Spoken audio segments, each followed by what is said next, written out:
చూస్తున్నాం కదండి వర్షాలు ఎలా కురుస్తున్నాయో. చూస్తే రోడ్డు పక్కన ఇలా స్పృహ తప్పి పడిపోయినాడో, మద్యం తాగి పడిపోయాడో, ఆకలితో పడిపోయాడు అనేది ఏమనేది తెలియదు మనకి. నేనైతే తన దగ్గరికి వెళ్ళాను. వెళ్ళి నా దగ్గర ఉన్న వాటర్ బాటిల్ తీసుకొని వాటర్తో మొహం మీద కొట్టాను. అతను స్పృహలోకి రాలేదు. సరే అని చెప్పేసి అతన్ని కదిలించి గుంజి నెట్టి ఎన్నో రకరకాలుగా ప్రయత్నించాను. ఏ విధంగానూ అతను కళ్ళు తెరిచి చూస్తలేడు. ఇక వాటర్ కొట్టడం అయితే ఆపలేదు. వాటర్ ఫోర్స్తో గట్టిగా కొట్టాను. ఎంత గట్టిగా కొడుతున్నా సరే వాటర్ అయితే అయిపోతున్నాయి, కానీ అతనైతే కొంచెం కూడా కళ్ళు తెరుస్తలేడు. అలానే పడుకొని ఉన్నాడు. ఇలా కాదులే అని చెప్పేసి ఇక వదిలేయొద్దు. ఎందుకంటే మనం చూస్తుంటాము వరదలకి ఇలా ఎంతోమంది నాలల్లో కొట్టుకొని పోతుంటారు, చనిపోయారని చూస్తుంటాం. నాకు ఆ విషయం గుర్తొచ్చింది. సరే అలా ఎలా వదిలేస్తామని చెప్పేసి పక్కన ఒక బ్రదర్ ఉంటే ఆ బ్రదర్ని హెల్ప్ అడిగాను. బ్రదర్ కూడా పక్కన వచ్చాడు నా దగ్గరికి. సరే అని చెప్పేసి లేపి అయితే కూర్చోబెట్టాను. లేపి కూర్చోబెట్టిన తర్వాత బ్రదర్ కూడా అతనికి కొద్దిగా సహాయం చేయడానికి నాతో పాటు రెడీగా వచ్చాడు. సరే అని చెప్పేసి భోజనం తింటావేమో అని చెప్పేసి అడిగాను. భోజనం తింటా అన్నాడు. సరే నేనైతే భోజనం తీసుకురావడానికి బండి దగ్గరికి వెళ్ళానండి. ఆల్రెడీ తీసుకొని వచ్చాను భోజనం ఇంటి దగ్గర నుంచి. ఇలాంటి వాళ్ళు వర్షంలో ఉంటారు, వాళ్ళ పరిస్థితి మనం చూసి కొద్దిగా సహాయం చేద్దామని చెప్పేసి ఉద్దేశంతో నేను భోజనం ప్రిపేర్ చేసుకొని తీసుకొని రావడం జరిగింది. ఈలోపు ఆ బ్రదర్ అయితే అతన్ని చూస్తున్నాడు. అతను కళ్ళు తుడుచుకుంటూ ఉన్నాడు. అతనికి మేలుకు వచ్చినట్టుంది, ఇప్పుడే కొద్దిగా స్పృహలోకి కళ్ళు తెరిచి చూస్తున్నాడు. వచ్చి భోజనం ఇస్తే తీసుకున్నాడండి. కానీ అతని దగ్గర అంత శక్తి లేదు. అది కింద పడిపోతున్నది బాటిల్ అంతా, ఆహారం అంతా.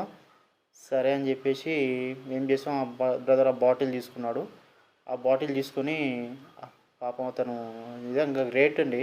ఆ బాటిల్ తోటి అతను మొహం కడిగాడు. మొహం కడిగితే కొద్దిగా నిద్ర మబ్బని తెచ్చుకోబోతుంది కదా. మొహం కడిగాడు. అతని చేతికి కూడా ఏదో చిన్న దెబ్బ తగిలిందండి, కట్టు ఉన్నది. చూస్తున్నారు కదా వీడియోలో మీరు.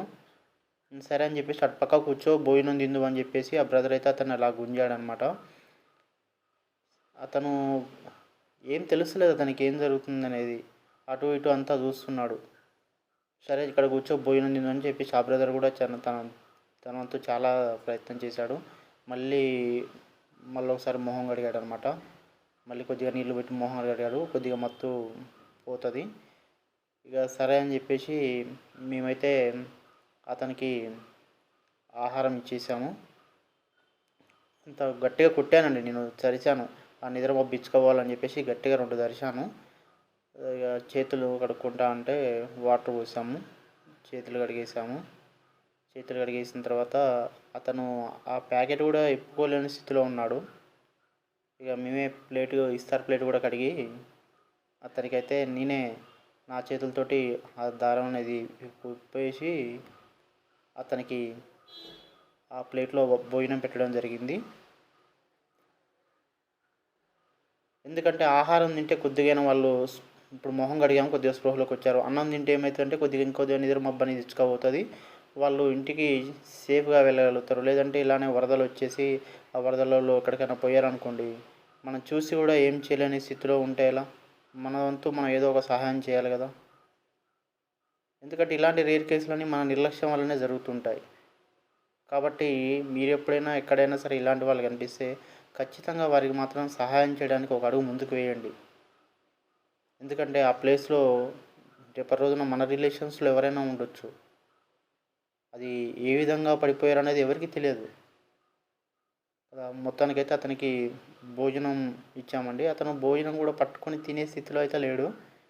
సరే అని చెప్పేసి మేము ప్లేట్ కూడా పట్టుకోలేకపోతున్నాం. పాపం చారు అంతా కరిగిపోతుంది. సరే అని చెప్పేసి అక్కడే పక్కన పెట్టేశాము. అతన్నే కొద్దిగా తిప్పేసామండి. ఇక మేము అతన్ని తిప్పేస్తే మెల్లగా స్పృహలోకి అయితే వచ్చాడు. ఇక తనకైతే కొద్దిగా అర్థమవుతుంది అక్కడ ఏం జరుగుతుంది అనేది. తీసుకొచ్చి భోజనం ఇచ్చాను. భోజనం తింటున్నాడు అతను. అతని పేరైతే కృష్ణ అని అన్నాడండి. పేరు అడిగితే కృష్ణ అని అంటున్నాడు. మరి అతనికి అర్థం కావట్లేదు. మనం ఏం అడిగిన డీటెయిల్స్ అయితే చెప్పలేకపోయాడు. పాప మా బ్రదర్ అయితే అక్కడే కూర్చొని అతను తింటుంటే అలానే చూస్తున్నాడు తన వంతు సహాయం చేయడానికి. ఇలాంటి వాళ్ళు దయచేసి మీకు ఎప్పుడైనా ఎక్కడైనా కనిపిస్తే కనీసం వెళ్ళి అతనికి ఏం జరిగింది ఏంది అని కొద్దిగా లేపి మాట్లాడటానికి ప్రయత్నం చేయండి. పరిస్థితిని గమనించండి. మీకు ఎంతవరకు సహాయం చేయగలరో ఆ పరిస్థితికి అంతవరకు సహాయం చేయండి అని నేను మనస్ఫూర్తిగా కోరుకున్నాను. అతనైతే ఏడుస్తున్నాడు. ఎప్పుడైతే అతను పూర్తిగా స్పృహలోకి వచ్చాడో అతను ఏడుస్తున్నాడు, చేతిలో దండం పెడుతున్నాడు, ఏడుస్తున్నాడు. ఎవరు లేరు అంటే అందరు ఉన్నారు. కానీ నా బాధ ఇలా అయిపోయిందని చెప్పేసి దండం పెడుతున్నాడు చేతులు ఎత్తి. అగో ఉండయ్యా ఉండయ్యా అని వేడుకుంటున్నాడు. సరే అన్నం తింటున్నాడు కదా అని చెప్పేసి నేనైతే అక్కడికి నుంచి వెళ్ళడం జరిగింది. ఆ బ్రదర్ నేను చూసుకుంటాలే బ్రదర్గా అని చెప్పేసి అన్నాడు. మీకు మరోసారి విజ్ఞప్తి చేస్తున్నాను. అసలే వర్షాకాలం, ఎంతోమంది నల్లలో కొట్టుకొని పోతారు. మీ వంతు సహాయం చేయగలరు.